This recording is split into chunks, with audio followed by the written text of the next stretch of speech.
श्रोता प्रेमियों, मैं राम सागर शास्त्री आप लोगों के समक्ष रखने जा रहा हूं सत्संग सुधा।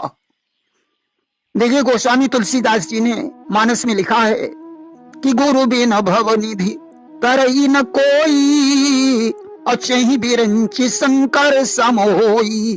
बिना गुरु के मनुष्य भव सागर से पार नहीं होता, भले ही वह ब्रह्मा और शिव के समान क्यों न हो। एक बार की बात है, देवर्षि नारद भगवान विष्णु से मिलने के लिए वैकुंठ लोक को गए कि एक दिवस नारद ऋषि गयो विष्णु के गेहो, कृपा सिंधु लक्ष्मी रमण भेटे सहित स्नेह। अति पुनीत आसन दियो पुनि पूछी कुशलात, बियस देव ऋषि भाख्यो सकल सुमंगल तात। भगवान विष्णु ने नारद को सुंदर आसन दिया और पूछने लगे, देवर्षि आपका हाल चाल अच्छा है?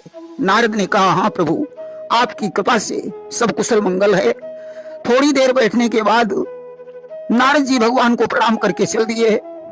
भगवान ने लक्ष्मी जी से जल मंगवाकर आसन पर छिड़क दिया। नारद जी ने देख लिया और बोले, प्रभु आपने आसन पर जल क्यों छिड़का? भगवान बोले कि दीक्षाहीन बैठ जहां जाई, असो आसन अपवित्र कहाई। दीक्षाहीन व्यक्ति जिस आसन पर बैठ जाता है वह आसन अपवित्र हो जाता है। तुमने अभी तक कोई गुरु नहीं किया है। नारद ने कहा, प्रभु गुरु बनाने के लिए मैं किसकी खोज करूं? भगवान ने कहा, नारद तुम्हें प्रातः काल जो मनुष्य मिल जाए उसी को तुम अपना गुरु बना लेना। कि प्रातः काल कौनहु मिल जाई, अवताही को लीजय गुरु बनाई। अब तो नारद जी प्रातः काल का इंतजार करने लगे। ज्यों सवेरा हुआ, भगवान ने धीमर का रूप बनाया कि रेन गई पुनि भयो बिहाना, और धीमर रूप धरा भगवाना। नारद जी गुरु की तलाश में निकल पड़े। धीमर को देखकर नारद ने प्रणाम किया और कहा कि आप मुझे गुरु मंत्र देकर अपना शिष्य बना लीजिए। धीमर बोला, मैंने सुना है लोग कहते हैं कि गुरु करे जान के और पानी पिए छान के, परंतु यह कहावत भी उल्टी है। गुरु करे छान के, पानी पिए जान के। आपने मुझे अपना जाने पहचाने बगैर कैसे गुरु मान लिया? मैं तो जात का कहार हूं, आपको क्या गुरु मंत्र दे सकता हूं? नारद ने कहा, प्रत्येक प्राणी ईश्वर का अंश है, आपके पास भी कुछ न कुछ ज्ञान होगा, अतः आप मुझे कोई मंत्र देने की कृपा करें। नारद गुरु जी ने ओम नमो भगवते वासुदेवाय मंत्र दे दिया। नारद जी ने अब पुनः विष्णु लोक को प्रस्थान किया। भगवान ने पूछा, नारद क्या गुरु मिल गया? नारद ने कहा, हाँ प्रभु। कि नारद कहो मिलो गुरु हमका, जाति कहार बताबहु तुमका। गुरु तो मिल गया, लेकिन जाति का कहार है। कि सुनियस बैन मुनीस के, प्रभु का सहज स्वभाव, गुरु में पै कही दीन तुम, 84 कहूं जाओ। भगवान ने कहा, नारद तुमने गुरु में पै लगा दिया, इसलिए तुम्हें 84 लाख योनियों में भ्रमण करना पड़ेगा। अब तो नारद जी गुरु की तलाश में निकल पड़े। वहीं नदी के तट पर गुरु जी मिल गए। नारद ने प्रणाम करके कहा, गुरु जी मैंने आपके लिए पै लगा दिया, इसलिए भगवान ने 84 लाख योनियों को भोगने का आदेश दे दिया। गुरु जी ने कहा, तुम भगवान से एक कागज पर 84 लाख योनियों का विवरण लिखवा लेना और उसी कागज पर लौट लेना, सारी योनियां भूल जाएंगी। नारद भगवान के पास पहुंचे। उन्होंने कहा, प्रभु एक कागज पर 84 लाख योनियों का विवरण लिख दीजिए। भगवान ने लिखा, 20 लाख स्थावर, 9 लाख जलचर, 11 लाख कूर्म, 10 लाख पक्षी, 30 लाख पशु, 4 लाख बंदर, इसके बाद मनुष्य योनि आती है। और कागज लई नारद ऋषि राई, और रखी जमीन पे लोट लगाई। अब पानी जोरी कह हे सुख राशि, पूर्ण भोगिली न 84। नारद ने भगवान से कागज लेकर जमीन पर रखा और उस पर लोट लगा ली।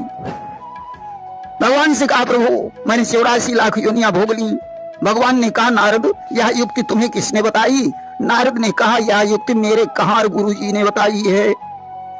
इसीलिए तुलसीदास जी ने लिख दिया कि गुरु बिन भवनिधि करई न कोई, अचहि बिरंचि शंकर सम होई। गोस्वामी तुलसीदास जी ने मानस में एक चौपाई लिखी है कि सतसंगति दुर्लभ संसारा, और निमिष दंड भरिए कौवारा। और सठ सुधरही सतसंगति पाई, पारस परिस कुधातु सुहाई। संसार में सत्संगति को दुर्लभ बताया गया है। एक घड़ी का सत्संग भी अपना महत्व रखता है। सठ का सुधार सत्संगत के माध्यम से हो जाता है। एक बार की बात है, एक भौरा ने गुबरीला से को अपना मित्र बनाया और कहा मित्र तुम्हारे अहोभाग्य हैं जो तुम्हें मेरा सत्संग प्राप्त हो गया। अब तुम मेरे साथ चलो, मैं तुम्हें अच्छे अच्छे फूल बागों की सैर कराऊंगा। कि भौरा बोला गुबरीला से हे मित्र तुम्हारे अहोभाग, तुम चलो साथ मां अब हमरे, हम तुम ही दिखइबे पुष्प बाग। गेना गुलाब गुलाबांस गुल मेहंदी बेला शोषण रानी रात कन्नेर केतकी मौलश्री नवजिया और सूर्यमुखी आदि के फूलों पर तुम्हें बैठाऊंगा। कि गेंदा गुलाब और गुलाबांस गुल मेहंदी बेला और शोषण दिख लई रे तुमका रानी रात, जहां दिव्य सुगंध जाई कोसन। कन्नेर केत की मौल श्री नवजिया दिख लई बे तूली, लई चली बे तुमका फिर आगे, जहां सुंदर सूर्यमुखी फूली। सुन सुन फुलबारी की बतियां गुबरीला के मन जम्यो राग, तुम चलो साथ मां अब हमरे, हम तुम ही दिखइबे पुष्प बाग। आज फुलबारी की बातें सुन सुनकर गुबरीला के हृदय में उत्सुकता जागृत हुई। आज तो दोनों ने उड़ान भरी, एक सरोवर पर पहुंचे जहां सुंदर कमल पुष्प खिले हुए थे। कि मारी उड़ान चल दिए दो, फिर आगे एक सरोवर तट पर, जहां मनहारी जल के ऊपर विकसित थे कमल पुष्प सुंदर। इतनील कमल उतलाल कमल, दो उनकी दिव्य छटा छाई, जल की वह स्वच्छ धार पावन और कमल पत्र की हरियाई।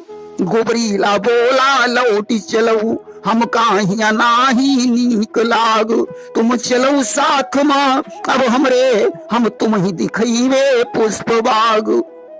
भौरा ने गुबरीला से कहा मित्र यहाँ कैसा लग रहा है? गुबरीला ने कहा मुझे तो बिल्कुल अच्छा नहीं लग रहा है। भौरा ने कहा कोई बात नहीं, आगे चलो चलते हैं। कि अब चले चमेली की बगिया, इतना कहे भौरा और बार, लकड़ी लैके गुबरीला के नथनों से गोबर दीन काढ़। जब लगी महक भीनी भीनी, गुबरीला बोला धन्यवाद, संगति हो तो तेरे जैसी, धुल जाए जीवन का प्रमाद।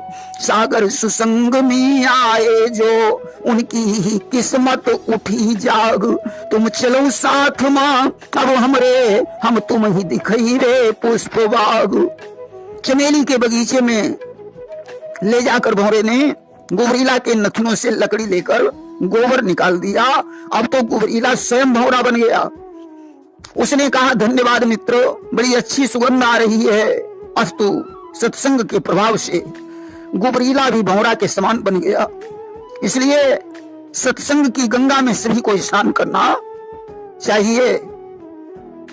एक बार की बात है, ब्रह्मा जी ने अपने मानसिक पुत्र सनक सनंदन सनातन और सनत कुमार को बुलाकर पूछा अमृत कहां है? सनक ने कहा समुद्र में। सनंदन ने कहा पाताल में, सनातन ने कहा चंद्रमा में, सनत कुमार ने कहा सूर्य में अमृत है। ब्रह्मा जी बोले मूर्खो बैठ जाओ कि सागर में यदि अमृत होता तो उसका जल फिर खारा क्यों, पाताल में यदि अमृत होता तो नागों में विष फैला क्यों, चंद्रमा में यदि अमृत होता तो घटता बढ़ता रहता क्यों, सूरज में यदि अमृत होता तो फिर कृषाण सा जलता क्यों, अगर समुद्र में अमृत होता तो उसका जल खारा नहीं होता, अगर पाताल में अमृत होता तो नागों में जहर नहीं होता, अगर चंद्रमा में अमृत होता तो वो घटता बढ़ता नहीं, अगर सूर्य में अमृत होता तो वो आग के जैसा नहीं जलता। इसलिए अमृत कहीं नहीं है कि पीयूष पताल न पाइए, पीयूष न सिंधु मजार, पीयूष मिलत सत्संग में इन कहे अमृत सार। अमृत सत्संग में पाया जाता है कि बहे सत्संग की गंगा, चलो मन आए नहा आए, बुझी ज्योति जो जीवन की उसे फिर से जला आए।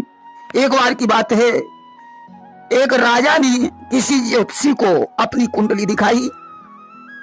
ज्योतिषी ने कहा महाराज कुछ ग्रहों की गड़बड़ी है, इसलिए आप 4 पंडितों को एकत्रित करके जाप करवा दीजिए। आज 4 मूर्ख पंडित राजा का जाप करने लगे। पहले वाला विचार करता है कि हे भोलेनाथ मुझे कुछ आता जाता नहीं, जब राजा रानी हमसे पूछेंगे कि क्या जप रहे हो तब मैं क्या उत्तर दूंगा। इसलिए वह कह रहा था कि अगर बम बगर बम बम बम बम बम, राजा रानी पूछेंगे तो क्या कहेंगे हम, अगर बम बगर बम बम बम बम बम, राजा रानी पूछेंगे तो क्या कहेंगे हम। दूसरा वाला विचार करता है कि हे भोलेनाथ मुझे भी कुछ आता जाता नहीं, इसलिए राजा जैसा व्यवहार पहले वाले के साथ करेगा वैसा ही मेरे साथ करेगा। इसलिए वह कह रहा था कि शिव है जोगी जति, शिव है जोगी जति, जो तुम्हारी गति सो हमारी गति, जो तुम्हारी गति सो हमारी गति। तीसरा वाला विचार करता है कि यह अंधेर कब तक चल सकता है, किसी दिन तो राजा की नजर में आ जाएगा, इसलिए वह कहता है कि यह अंधेर कब तक चलेगा। चौथा वाला विचार करता है जब तक चलेगा तब तक चलाएंगे, इसलिए वह कहता है कि जब तक चलेगा तब तक चलेगा। अब तो जोर जोर से जाप शुरू हो गया। आज राजा जब स्थल में पहुंचा, जाप को सुनकर उसे क्रोध आ गया। उसने कहा मंत्री जी यह कैसा मूर्खतापूर्ण जाप हो रहा है। मंत्री जी ने कहा महाराज आप इन पंडितों को मूर्ख समझ रहे, जरा दिमाग लगाकर के देखो तब बात समझ में आएगी। इनने पहले वाला सुमंत का जाप कर रहा है कि बरबस राम सुमंत पठाए, असुर सर तीर आप सब आए। जिस समय राम ने जबरदस्ती सुमंत को वापस कर दिया, उस समय सुमंत जी विचार करते हैं कि हमसे जब राजा रानी पूछेंगे तो मैं क्या जवाब दूंगा। दूसरा वाला विभीषण का जाप कर रहा है कि शक्ति रूप है जानकी, जगदम्बा जगमात, उन्हें त्रास दे अंत में, कुशल नहीं है भ्रात। विभीषण कहता है भैया सीता जी शक्ति स्वरूपा हैं, उन्हें त्रास देकर कल्याण नहीं हो सकता है, इसलिए उन्हें वापस कर दो, अन्यथा जो तुम्हारी गति होगी वही मेरी भी होगी। तीसरा वाला मंदोदरी का जाप कर रहा है कि लंका यह अपनी बनी रहे, क्या काम भला फिर झगड़ों से, है जीत यही है विजय यही, करिएगा सुलह तपस्वियों से। मंदोदरी कहती है स्वामी सीता को वापस करके राम से संधि कर लो, इसी में भलाई है, वरना यह अंधेर कब तक चलेगा। चौथा वाला रावण का जाप कर रहा है कि उस वानर वाले तपसी से क्या मेरी प्रभुताई कम है, दूंगान कदापि जानकी को जब तक मेरी दम में दम है। रावण कहता है उस तपसी राम से मेरी प्रभुता क्या कम है, मैं सीता को हरगिज वापस नहीं करूंगा, यह अंधेर जब तक चलेगा तब तक चलाऊंगा। अब तो राजा की बात समझ में आ गई कि जाप बिल्कुल सही हो रहा है। प्रेम से बोलिए वृंदावन बिहारी लाल की जय।